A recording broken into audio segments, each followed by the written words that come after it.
am the Uber Eats foreigner. There's two questions I get asked by everybody. What is the highest you can earn per day? I mean, the most I've ever made in one day was 1,000.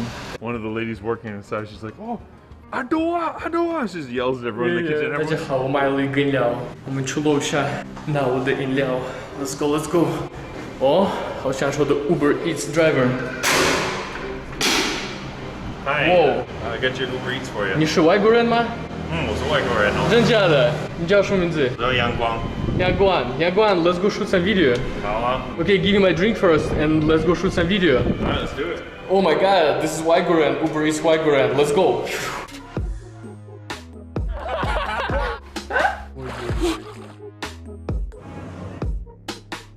Hey， 大家好，我终于请我的朋友参加我的影片。My name is Caleb. 我的中文名字叫阳光 and I am the Uber Eats foreigner. Yeah, today we'll listen to his stories. Why did you decide to come to Taiwan? I moved here very first time in 2010 to work with a church and do missionary work. Whoa. Yeah, so I've been doing that most of my time in Taiwan. Wow, this is interesting. I didn't know that. Now you know. So I've always just, I mean, being a missionary, I don't get paid, so I've always had to do odd jobs here and there, helping out. So I was a carpenter in Canada, built houses, so I've done some construction work here, done a bunch of modeling, commercials, music videos, stuff like that. Anyways, and then about 2 years ago, one of my Taiwanese friends was doing Uber Eats, and I didn't even know he was doing it, but he just came to me one day. He's like, hey man, I know you do like missionary stuff, you don't really have much of a income. He's like, do you want to try doing Uber Eats? I was like, oh, sure, why not? So I just tried it and was like, oh, this is awesome. I get to drive around all day, and I was like, I love driving, and now I get to be paid to explore the city. Like, yeah. It's pretty cool. Why did you decide to do missionary in Taiwan? I mean, I grew up a believer in Jesus, and my whole life just followed him and stuff. I was 19, and I was in England, and I was just praying and talking to God one day, and I felt he just said, go to Taiwan. I was like, where's that? And so I figured it out, I looked it up, and then decided to just come. So I came for a month in December of 2008. This is incredible. What did your parents say when you told them, like, you know, parents, I'm going to Taiwan? I literally had been in England for like 9 months, and I got back in the end of June. And like a week after I got back, I was like, Mom, I'm going to Taiwan. She's like, you just got home. Oh, what are you gonna do there? I was like, I don't know, I gotta go figure out what I'm gonna do there. Wow. And my parents are very supportive, and my mom's always said, I don't like that you're leaving, but I support you. Yeah. Kind of thing. That reminds me of my parents. Yes. Oh, so I went back to Canada for a year and just started applying to come to school and study Chinese here. Because I was like, I don't know what to do for a visa. So I was like, but I need to learn the language, so that's a good visa. And so I just moved back and studied Chinese full time for the first year here. Cool. And kind of helped out with the church that I had connected with before as well. Where did you learn Chinese? In Shida. In Shida, yeah. I studied there for 1 full year. After that, I did about 6 months of like a one-on-one tutor, like once a week. That helped a lot, way more than full-time class. Yeah. I was always really slow at school thing. The pace is really fast. Oh yeah. So I got really good at reading and writing Chinese, but I had a really hard time hearing and speaking. And so after a year, I was like, I didn't really feel like I could do a whole lot of Chinese at all. And I was like, I need some more. Does it help you like doing this Uber? Yeah, there's so much Chinese that I have to do. Yeah, oh yeah, like if there's an issue with the customer, like there's a messenger service on Uber and you can talk to the customer and they all write everything in Chinese. So if I didn't understand Chinese, if I didn't read it, I'd be like, I don't know what they want. Yeah. You know. So now you talk to them in Chinese, right? Yeah, I've got to, yeah. So this is cool. And when you talk to them, do they know you are a foreigner or they think you're Taiwanese? I'm not sure. I mean, some people know, some people don't know. I mean, some people like look at your profile when you're delivering, right? It shows you who your driver is. Yeah. My profile picture is a white guy with a beard, so it's kind of obvious. Doesn't look like Taiwanese at all, I mean. And then my delivery name is like my Chinese name and then like my English surname in brackets as well. So like, Bennett, that doesn't sound anything Asian. Yeah. You know, kind of thing. Yeah, so there's some people that will like message me like in English, be like, hey bro, how you doing? I'm like, I'm good, thanks. Like, I'll be there in 5 minutes, you know. Like I think they're just kind of like, oh, it's cool. I'm talking to this foreigner delivering my food. Up until COVID hit, like every delivery was like right to the door, interacting with actual human beings every single delivery. Yeah. So there's a lot more like reactions of like, whoa, like they'd open the door and they'd be like, oh, they look like, who are you? And I'm like, here's your food. They're like, whoa, and he said, 外国人, whoa. And they're like, oh, 厉害, oh, 厉害. And I'm like, well, not really 厉害. I'm just doing the same thing that other people do. Like, nothing 厉害about it. It's just like. But I mean, I can imagine their reaction. Yeah, I actually got a lot more reactions from other drivers when I first started driving, because I'd pull up to a stoplight and I'd be stopped there at the light, and they're not expecting a foreigner, right? So I got my helmet on. Yeah. And they pull up beside, and we like to all talk to each other at stoplights and stuff, right? So I'd have other drivers pull up beside me. They're like, "Hey, 请问," and they just stare at me, and I'm like, hi, and they're like, 可以拍照吗? And they take their phone out and they're like, take a selfie. I'm like, oh, hey. Like, I think cool. So, yeah, it's pretty funny. That was like the first probably 6 or 8 months, and just like constantly, like every day, at least 5 or 6 of those. And, like, wow. Also check his Instagram account. There is the real Uber is foreigner over there. Oh, I got an order. Look okay, at that. Guys, we got an order. So it shows me how much I make, and it shows me where I pick up and where I need to deliver to. So I just click it. And I guess it is time to go, right? It will tell me where to go. Yeah. Let's go. I will see you later.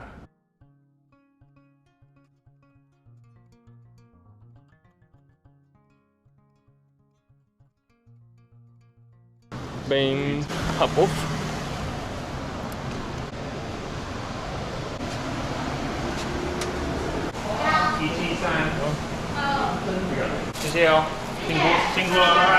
Bye. Food in. Need to try and tie the bag, make sure nothing falls out. We got a couple hooks as well, because Taiwanese roads are terrible. So I hook stuff on so that stuff doesn't go flying when I'm driving. There we go. Finding addresses is easy, but like finding names, because the like fancy graphics and fancy fonts that they use. So Chinese really helps. Chinese helps. You don't have it, it's not gonna work well.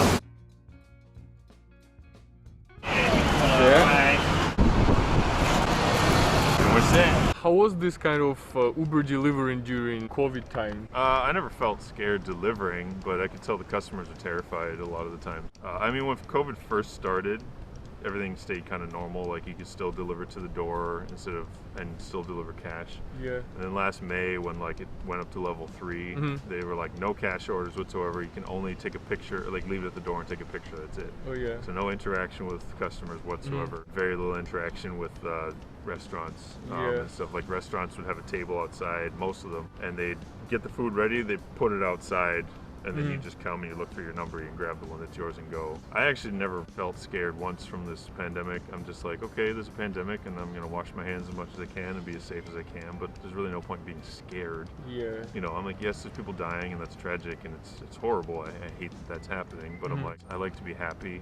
I'd rather not be terrified of something and like, constantly, you know, I see people wearing like plastic gloves all the time and I'm like, but your plastic glove is still touching your face. So I'm like, so what's the point of wearing the plastic glove? Just wash your hands more. You know? People like, they're like, oh, you do Uber Eats. Oh, aren't you scared? And I'm like, well, no, like literally everywhere you go, there's hand sanitizer everywhere. I was like, I probably have the cleanest hands of anybody in the city, because I'm literally every delivery, I'm washing my hands twice. When I pick up the food, I got to spray my hands and wash them and take the food, put it in my bag. And I get to the place and almost everywhere has like hand sanitizer to go in. So you go in and I drop the food off and spray my hands again and then leave. If I do 30 orders a day, I've at least sanitized my hands 60 times a day. What was the most ridiculous story during this like couple years you're working as a most ridiculous story? Like there's always some stuff happening, but there's never anything like crazy. But like, I mean, I've had some funny interactions with customers before. It was funny, like before COVID started, like I delivered to like 101 area and like the fancy rich buildings, you know, and there's like these, you know, ABC moms or whatever, they're like 14 children running around the house, you know, and so I'd like go up and because they're chasing kids around the house, so they just leave the door wide open. They'd be like, yeah, just put the food on the floor there, thank you. Whatever. So I'd like, okay, cool. So I'd like look and I'd like see inside these big beautiful apartments. I'm like, wow, I wonder how much you pay for this, you know. Like, then COVID hit and I was like, oh, I don't get to see people's apartments anymore. This is bad. Yeah.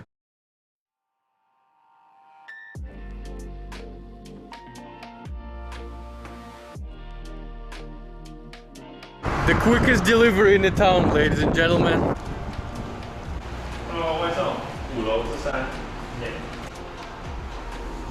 Yeah. So I put the food down and took a picture. and boom, delivery done. Drop it off, take a picture, go. Drop it off, take a picture, go. Like, it was just so fast. Rainy days, usually Uber gives like a 20 NT bonus per trip, per delivery. Cool. Yeah, so the money is always better on rainy days. What is the highest you can earn per day? I mean, the most I've ever made in one day was 8,000. 8,000? But I've seen people make like 9,000. And the lowest? The lowest? I mean, you just do one trip is the lowest. Yeah, yeah. You could get 60 NT or something, you know, yeah. for one day, yeah.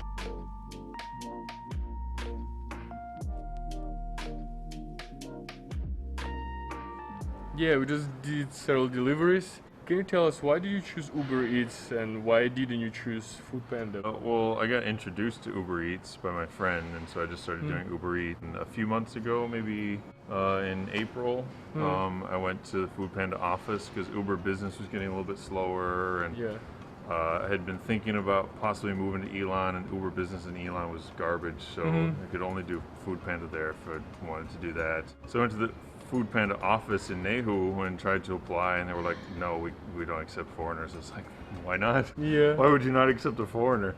And they're like, no, sorry, we just can't. And I was like, well, I've been working for Uber for a year and a half. And they're like, you have? What? How? Yeah.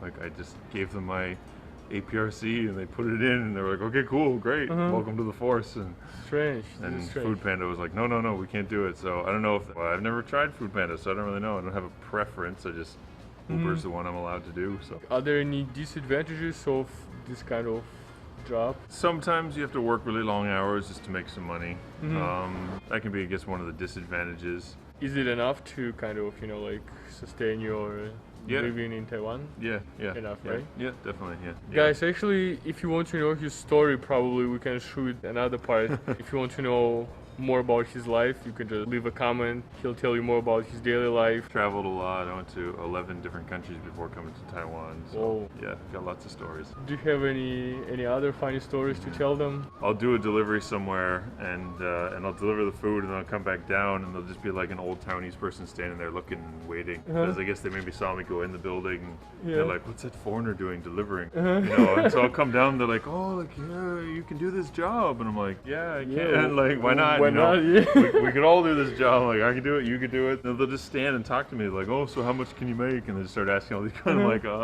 So that happens actually quite a bit.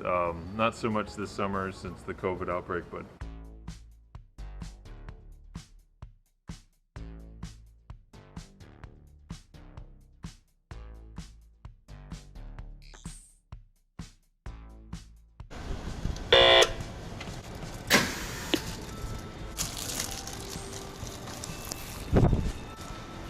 oh, goody, stairs.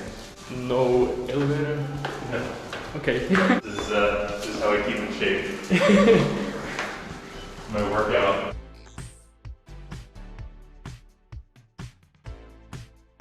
Nice little. I'm tired, and let's see. Nice little wall. white Some phone. Picture sent. Cool. The most interaction I have is probably with shop owners. When I first started delivering, I pulled up to a shop behind Cathay Pacific Bank has a hospital. Kind of like this open area and like a big window that looks into the kitchen. And so they could obviously clearly see my scooter, and they clearly see get off and walk over. And one of the ladies working inside, she's like, oh, Adoa! She just yells at everyone in the kitchen. Everyone just comes and starts looking. And they're like, where is he? It was pretty funny. Yeah, so I was crazy. like, oh, hi. And they were like, wow. They're all excited. The fact that you're working in Taipei and people kind of already got used to seeing foreigners. Yeah. If you work somewhere in, I don't know, like Tainan or in Kaohsiung, people would be even more excited. You know, wow, look at this. There's two questions I get asked by everybody. Say, 你收入吗? And 你看懂中文吗? Every time, like, do you recognize the roads and can you read Chinese? Like, every time. Last December, I went to Kaohsiung for a couple days, and while I was down there, I went into a McDonald's. It was just kind of outskirts of Kaohsiung City. And I was sitting down eating chicken nuggets, and an Uber driver walked in. And he had a helmet on and a mask on, and it was from the side, so I didn't see his face. He walked up to the counter to get the order. Yeah. And I was like, I recognize that look. And they were like, 你收入吗? And I was like, I know what question's coming next. I was like, he's a foreigner. Yeah. I was like, holy crap, there's another one. There's another one. So he was a foreigner, right? Yeah, and he was like, yeah, 收入. And they're like, 你看得懂中文吗? I was like, I knew it. Man, I know all of these responses right now. I'm like, this happens to me every day. Have you seen any other foreigners doing Uber in Taipei? Actually, since May, I've had probably at least 10, maybe 15 foreigners message me on my Instagram account, be like, hey man, how do I get signed up? And I'm really? like, oh, okay. Yeah. I have seen 1 or 2 foreigners like on the roads in Taipei, like Caucasian foreigners. Obviously, we're not the only foreigners. There's other foreigners in the country, you know, like I think Filipino people or whatever have been doing Uber Eats as well. 好的，谢谢大家，你们看这部影片，我们的影片应该就是到这边。